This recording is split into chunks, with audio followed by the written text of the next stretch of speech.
Ito nga mga ka-inspired ang Marcos Twin Mansion na matatagpuan sa Cabuyao, Laguna. Itinayo nga ito mga ka-inspired noong 1979 at natapos noong 1987. Nadadaanan nga ito mga ka-inspired kapag papunta ka sa People's Park in the Sky sa Tagaytay. Bahagya nga akong tumigil mga ka-inspired at sinilip ko kung ano ang nasa loob nitong mansion na ito. Sa sobrang luma nga nito mga ka-inspired ay kitang-kita na napabayaan na itong mansion na ito. Para na nga ito mga ka-inspired isang haunted house sa sobrang luma. Noong 1987 din mga ka-inspired itong mansion na ito ay nakumpiska bilang bahagi ng mga ari-arian na itinuturing na ill-gotten na nakuha ng pamilya Marcos. Ginagawa nga itong lokasyon mga ka-inspired kapag may nagsushooting ng pelikulang horror at kadalasan mga ka-inspired ay mga siklista ang dumadaan dito.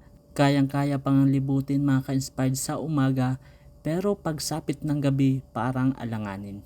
At ito nga mga ka-inspired ang drone shot ng Marcos Twin Mansion. Dito nga kami dumadaan mga ka-inspired papuntang Tagaytay dahil iwas sa traffic at bukod pa dito ay napakaganda ng view habang papunta kang Tagaytay City. At ito nga muna mga ka-inspired ang for today's ganap. Salamat!